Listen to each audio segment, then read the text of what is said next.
kemudian ini janji kami kemarin, kami pertimbangkan saudara Lecumanan itu ya akan dilapor. Dan alhamdulillah semalam kita buktikan. Jadi kita nggak hanya berjanji, tapi kita memberi bukti. Karena hukum itu harus tidak boleh hanya tajam ke bawah, termul ke atas, ya, gitu ya. Jadi semuanya harus tajam. Nah, laporan yang kedua itu adalah untuk orang yang mengaku bernama Dr. Eng Rismon Hasyolan Sianipar M. Eng, ya, harus begitu cara mengucapinya. Kita segera masuk ke main course atau menu utama. Dengan hormat kami undang Mas Refli Harun untuk ke depan, ya, ya, dan sekaligus akan mengantarkan ya press conference ini, ya, dan menjelaskan inti dari apa yang kita bicarakan, tindak lanjut dari yang kita podcastkan semalam dan sudah di publish tadi pagi jam 7. Ya, dan itu akan kita tunjukkan nanti LP-nya. Silakan Mas Refli. Ngomong apa sih? Oh, udah ini ngomong soal LP. Oh, ini. Iya. Ini tadi yang Michael tadi ya? Iya, belum ada. Oke. Kawan-kawan semua, terima kasih atas kehadiran kawan-kawan semua. Di sini ada Mas Roy Suryo, Mas Roy. Siap. Ada Abdul Ghafur Sangaji, kemudian ada Subhan Palal, ada Michael Sinaga. Nah, ini Mas Roy akan menyampaikan apa yang sudah dilakukan kemarin, yaitu melaporkan 2 orang, ya, bukan 2 orang termul, 2 orang. 2 orang. 2 orang ya, 2 orang. Satu namanya Lecumanan. Jadi Lecumanan itu adalah salah satu pelapor Roy Suryo, Dr. Tifa dan lainnya, ya. Dan dia melaporkan pasal 160 KUHP, itu tentang pasal penghasutan, dan pasal 28 ayat 2 Undang-Undang ITE 2024 tentang ujaran kebencian. Dan Mas Roy kemudian sama Dr. Tifa dan lain sebagainya itu dikenakan pasal 28 ayat 2. Sementara di klaster 1 ada Rizal Fadila, kemudian ada Kurnia Triroyani, dan ada Rustam Effendi dikenakan pasal 160. Dua-duanya ancaman hukumannya 6 tahun penjara. Nah, ternyata Mas Roy nanti akan jelaskan bahwa pelaporan tersebut tidak berdasar sesungguhnya, karena mereka mengatakan bahwa Pradi Bersatu sebagai sebuah entitas yang bukan manusia merasa disakiti, merasa dirugikan, kan nggak masuk akal. Tetapi toh diterima oleh penyidik dan kemudian menjadi sebagian dari penetapan tersangka tersebut selain laporan Pak Jokowi sendiri. Nah, yang kedua adalah sahabat baik Mas Roy, ya, masih sahabat baik walaupun sering mengkritik, Rismon Hasyolan Sianipar. Itu juga dilaporkan, tapi dalam kasus yang berbeda, yang nanti Mas Roy yang akan menjelaskan. Untuk selanjutnya barangkali Mas Roy akan menjelaskan. Ghafur dulu ya. Untuk selanjutnya Mas Ghafur akan menjelaskan apa dasar-dasar hukum pengaduan tersebut, baik terhadap Lecumanan dari Pradi Bersatu maupun terhadap Rismon Sianipar. Silakan Mas Ghafur. Ya, terima kasih Bang Refli. Silakan. Ini kami sepakat menyebutnya pengacara pucuk. Pengacara yang lagi dipucuk daun bagaikan ulat yang lagi naik daun. Oke. Silakan. Terima kasih Mas Roy, Bang Refli. Ya. Assalamualaikum warahmatullahi wabarakatuh. Waalaikumsalam. Jadi perlu saya sampaikan informasi kepada publik bahwa semalam sampai jam 2 dini hari ya Mas Roy ya. Itu baru selesai Mas Roy sebagai prinsipal dari kami selesai membuka LP terhadap 2 orang. Satu diehard pendukungnya Pak Jokowi, satu lagi adalah orang yang berpindah dari perjuangan ini kemudian memilih untuk bergabung dengan kelompok mereka, yaitu Rismon. Jadi ada 2 orang yang dilaporkan Mas Roy. Itu laporannya dibuka sekitar mungkin jam 7 malam atau jam 8 malam sekira itu sampai mungkin sekitar jam 2 atau jam 3 pagi ya, di dini hari ya. Nah, yang dilaporkan itu pertama Lecumanan. Lecumanan dilaporkan dengan pasal 394. Pasal 394 itu adalah memasukkan suatu keterangan yang diduga keterangan palsu di dalam suatu akta otentik dengan ancaman pidana 7 tahun, dan akibat dari memasukkan suatu keterangan yang diduga palsu dalam suatu akta otentik yang kemudian merugikan kepentingan hukum seseorang. Apa peristiwa hukumnya? Peristiwa hukumnya adalah Lecumanan pada tanggal 26 April tahun 2025 membuka LP di Polres Jakarta Selatan dengan 2 pasal. Pasal pertama adalah pasal 160 KUHP, yaitu penghasutan, dan pasal kedua adalah pasal 28 ayat 2 Undang-Undang ITE tentang ujaran kebencian berdasarkan SAR. ya, yaitu ada sara, suku dan lain sebagainya. Dan atas dasar LP Lecumanan itu ada penetapan tersangka di klaster 1 dan klaster 2. Klaster 1 itu ditetapkan dengan pasal 160 yaitu adanya penghasutan, dan kemudian di klaster 2 yaitu adalah Mas Roy itu ditetapkan dengan pasal 28 ayat 2 Undang-Undang ITE.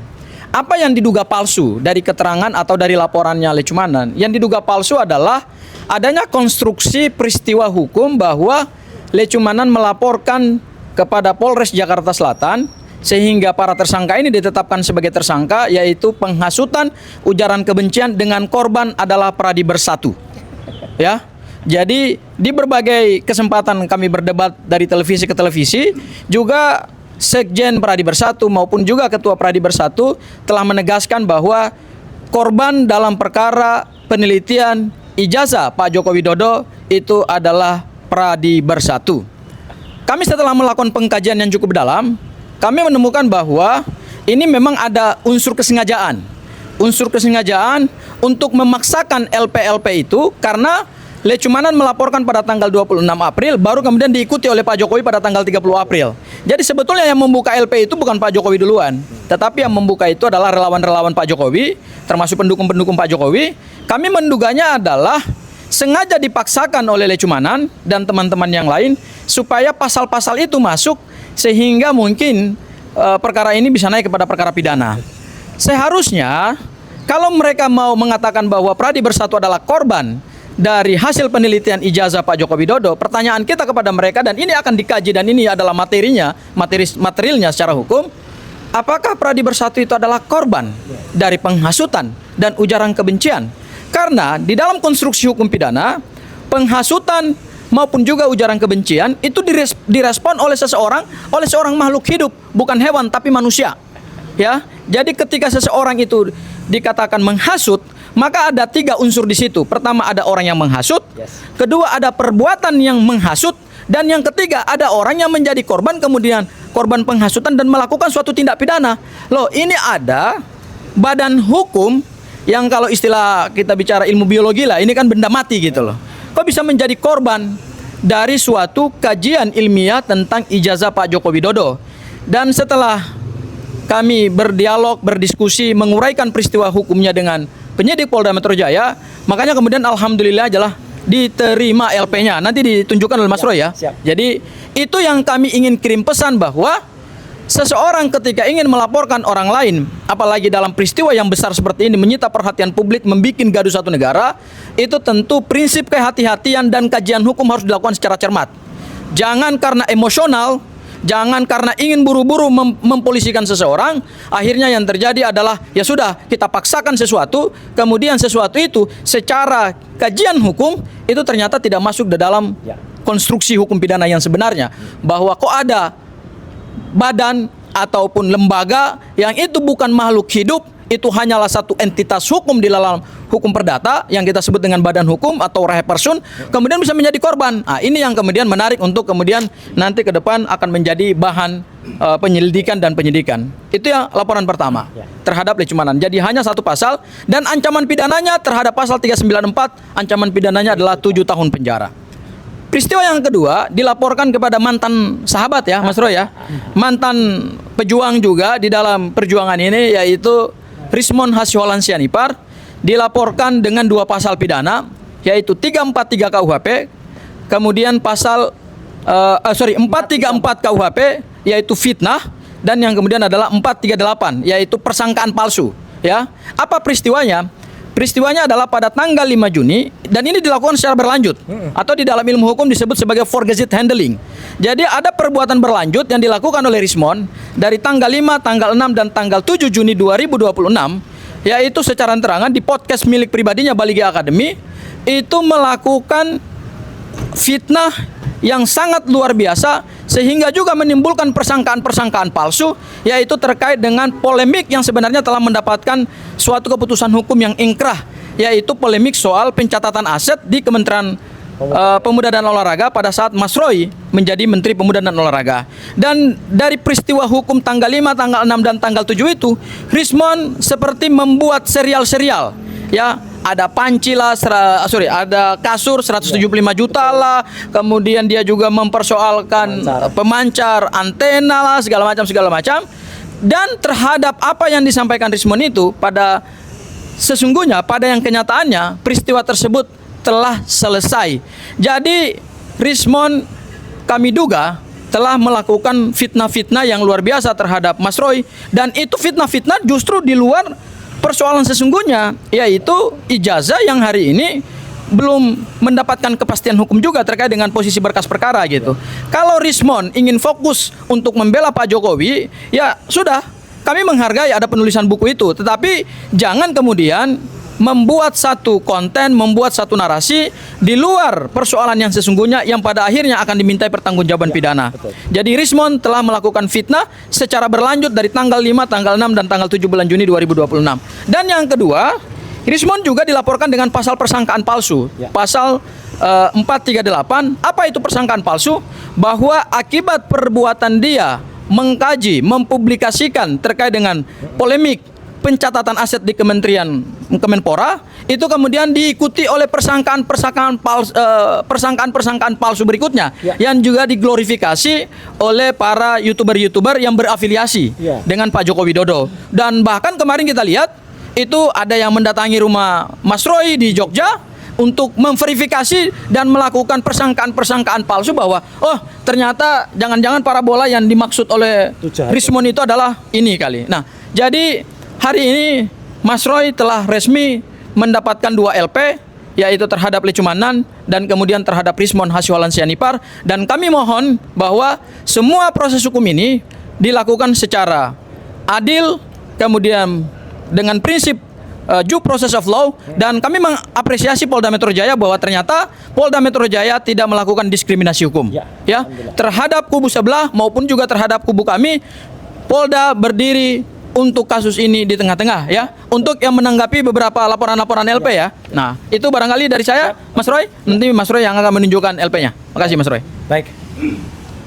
Alhamdulillah, terima kasih Mas Ghafur Sangaji, Abdul Ghafur Sangaji, sarjana hukum, magister hukum, dan juga Prof. Refli Harun yang tadi sudah memberikan beberapa keterangan, juga Pak Subhan Palal dan juga Mas Michael Sinaga.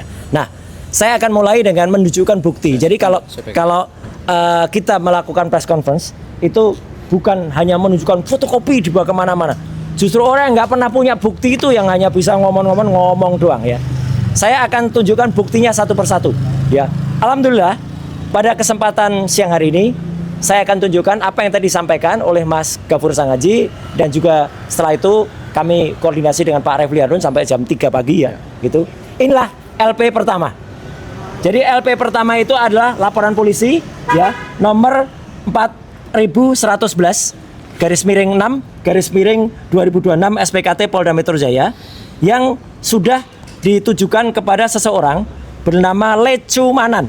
Jelas betul itu namanya ya, Lecumanan, dengan alamat ada di sini ya. Dia disangkakan dengan pasal 394 Undang-Undang pertama tahun 2023 atau KUHP ya. Jadi file ini sudah saya kirimkan juga kepada teman-teman, ada pada undangan press conference ya, di atas itu ada kecil, silahkan dibesarkan saja ya, itu filenya cukup besar untuk bisa dibaca detailnya, dan sudah saya sedikit pixelize atau saya hilangkan bagian-bagian yang tidak perlu ya gitu. Tapi intinya nomor perkara, nama terlapor, nama pelapor saya sendiri ya, itu ada semuanya. Jadi resmi ya, Lecumanan sudah masuk dalam LP. Nah, apa yang di LP kan adalah yang tadi disampaikan oleh Mas Ghafur Sangaji. Pada tanggal 26 April dia membuat LP ini. Ya, ini. Jadi faktanya ada LP tanggal 26 April di Polres Jakarta Selatan. Di sini jelas betul. Dia itu melaporkan dengan korban yang namanya Peradi Bersatu. Lah, Peradi Bersatu itu apa? Korban. Korban apa? Ini organisasi, nggak punya perasaan, ya. Organisasi kok punya perasaan? Nggak ada. Dan ini sayangnya, terus terang saja, kami memang baru mengetahui setelah sekian lama, dan ini tayang di salah satu TV. Ya, itu belum lama. Kalau dari dulu kami tahu, kami sudah laporkan ini dari dulu. Ya, jadi kalau ada pertanyaan, kenapa baru sekarang, Mas? Ya, karena ini memang baru tayang beberapa waktu yang lalu di salah satu TV. Dan sebenarnya waktu gelar perkara, Saya, Bang Refli, Mas Gapur waktu itu sempat melihat sedikit singkat sekali di Polda, tapi kemudian tidak bisa kami lihat detailnya. Ternyata di sini jelas betul.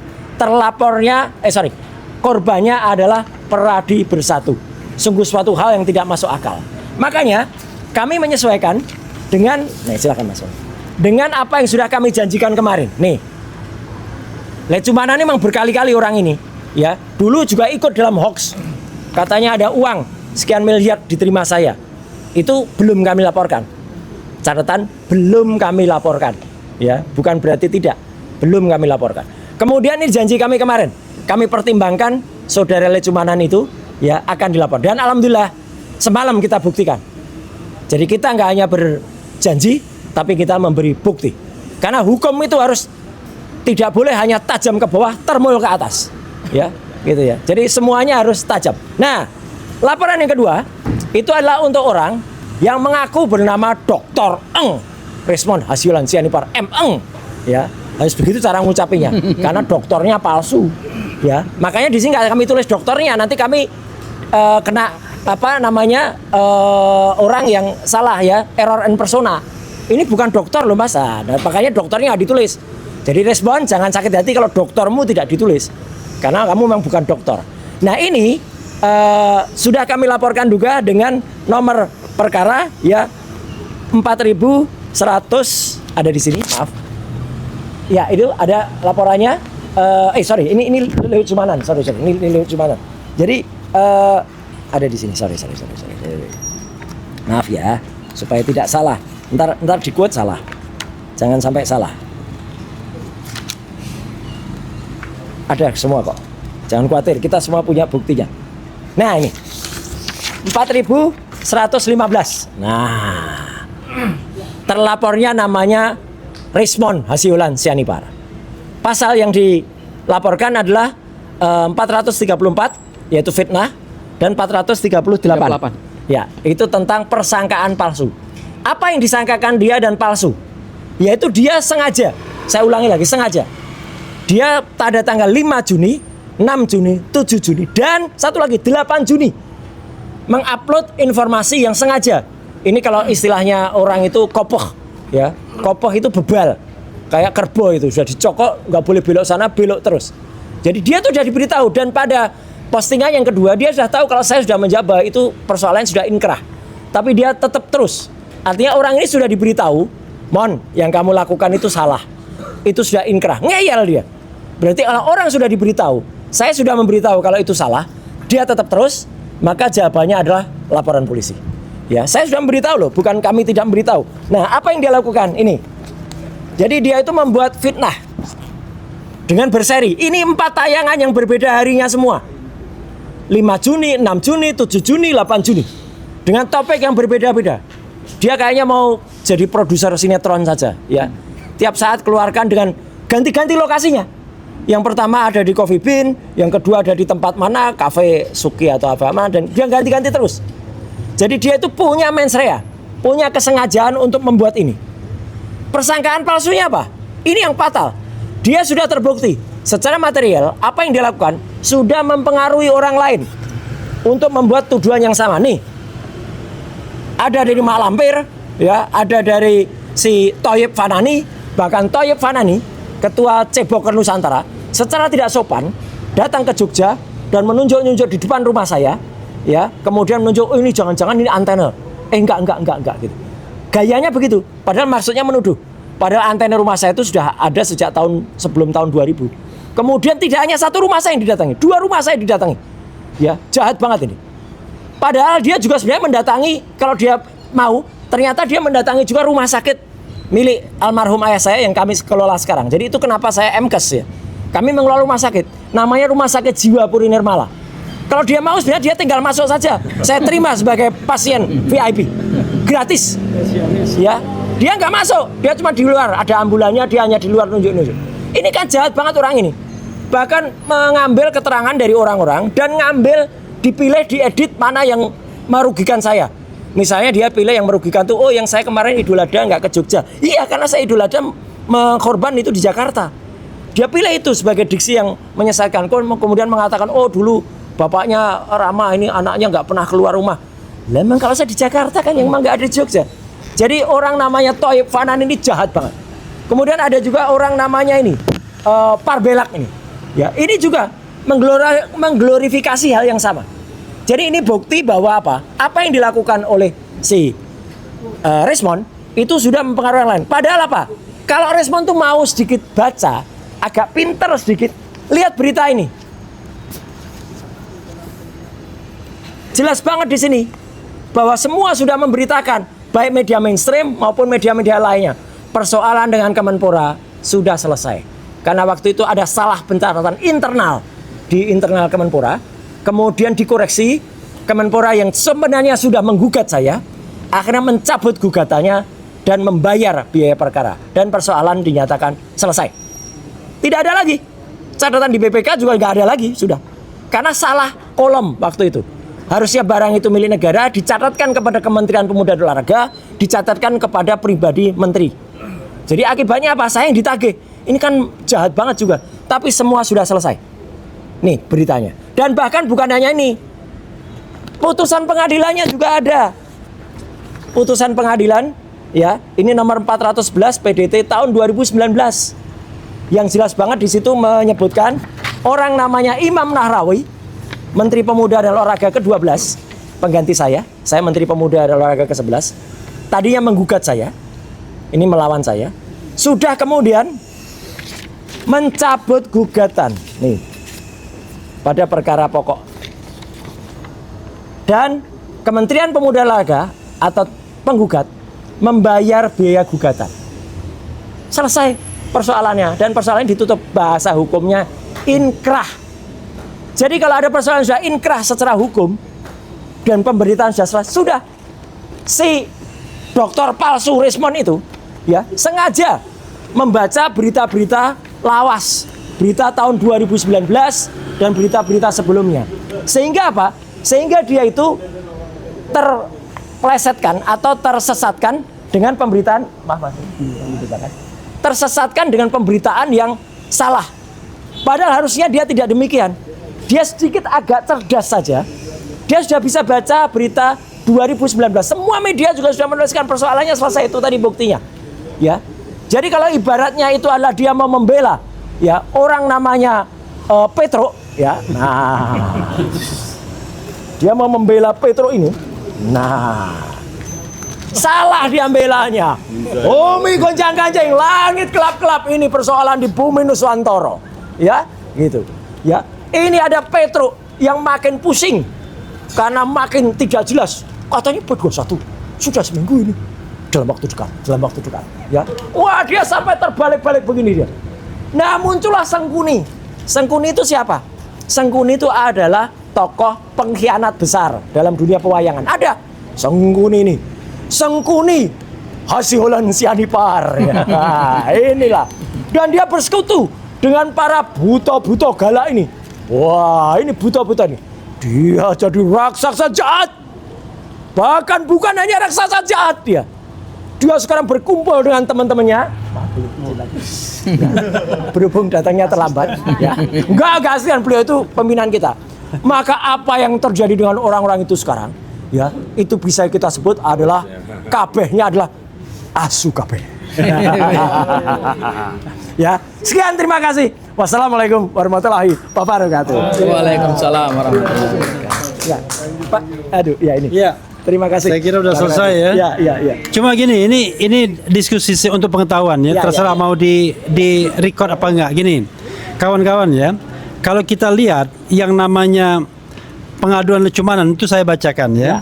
Nama Lecumanan telah melaporkan dugaan tindak pidana terhadap ketertiban umum Undang-Undang Nomor 1 Tahun 1946 tentang KUHP sebagaimana dimaksud dalam pasal 160 Jungto pasal 28 ayat 2 Undang-Undang ITE yang terjadi di Jakarta. Ini ditutupin maksudnya ILC, Indonesia Lawyers Club. Ya. Rabu 23 April 2025 dengan terlapor atas nama Roy Suryo dan kawan-kawan. Bayangkan, Roy Suryo dan kawan-kawan. Pertanyaan saya, yang datang ke ILC itu Siapa? Apakah Dr. Tifa datang di situ? apakah Rismond datang pada waktu itu, apakah Rizal Fadila atau datang pada waktu itu. Jadi cuman bicara Roy Suryo dan kawan-kawan. Kemudian uraian kejadian pada hari Rabu 23 April 2026 di JW Luansa Hotel Jalan HR Rasuna Said, nomor kafling C22 Karet Kuningan Setiabudi Jakarta Selatan, telah terjadi suatu dugaan tindak pidana penghasutan dan atau ujaran kebencian melalui media elektronik yang dilakukan oleh terlapor Roy Suryo dan kawan-kawan. Lagi-lagi Roy Suryo dan kawan-kawan, ya. Terhadap korban Pradi Bersatu, garis miring advocate public defender, yang dilakukan dengan cara berawal dari para korban yang mengikuti acara Indonesia Lawyers Club ILC di TKP. Dan di acara tersebut terlapor berbicara sebagai moderator. Masalahnya sebagai moderator sih? Enggak. Makanya selanjutnya pihak korban dan para saksi menyaksikan terkait terlapor yang memaparkan skripsi dan ijazah daripada Bapak Jokowi kepada publik dan mengatakan kepada publik bahwa analisa terlapor terkait ijazah dan skripsi daripada Bapak Jokowi atas kejadian tersebut pihak korban merasa dirugikan, ya, dan melaporkan kejadian tersebut ke Polres Jakarta Selatan guna dilakukan penyelidikan dan penyidikan lebih lanjut. Jadi kawan-kawan semua, ini buat pembelajaran ya, bukan buat untuk berita boleh juga. Jadi ya, yang paling lucu adalah terlapornya Roy Suryo dan kawan-kawan. Siapa saja yang pada waktu itu jadi pembicara? Jangan-jangan Mas Roy sendiri? Enggak lah, ada Enggak, maksudnya 8 orang. Tapi nggak ada dari yang disebut dengan kawan-kawan itu nggak ada kami. Jadi paling aneh kan, ketika dilaporkan Roy Suryo dan kawan-kawan, yang saya pastikan pada waktu itu Dr. Tifa nggak ada. Nggak ada. Coba bayangkan, Dr. Tifa tidak ada, tapi Dr. Tifa dikenakan juga pasal 28 ayat 2. Betul. Bagaimana kita mempertanggungjawabkan penyidikan seperti ini? Bayangkan, dia ya, sekali lagi ya, ini pakai logika kita. Dr. Tifa itu disangkakan pasal 28 ayat 2 Gimana atas laporan lecumanan. Ya. Dan pasal 28 ayat 2 ini adalah hanya dari laporan lecumanan. Ya.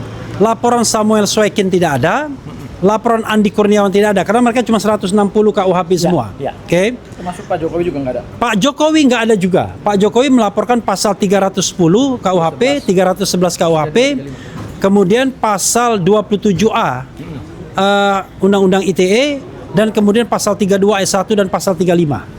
Jadi tidak ada mereka. Nah, kok bisa Dr. Tifa juga kemudian dikenakan pasal 28 ayat 2? Kan ngawur ini namanya. Oke, satu ya, kengawuran itu. Kami menyesalkan proses penyidikan yang sangat tidak profesional. Dan kedua adalah sudah jelas-jelas di sana didalilkan bahwa ya Pradi Bersatu merasa dirinya korban, merasa disakiti karena pemaparan Roy Suryo dan kawan-kawan katanya mengenai bahwa ijazah Jokowi palsu dan juga skripsinya. Bayangkan, Pradi Bersatu itu organisasi, bukan manusia, tetapi ya dia bukan natural person, tetapi dia kemudian merasa dirinya disakiti, merasa dirugikan dan lain sebagainya. Kok bisa diterima pelaporan seperti ini? Kan menunjukkan bahwa penyidik sangat tidak profesional.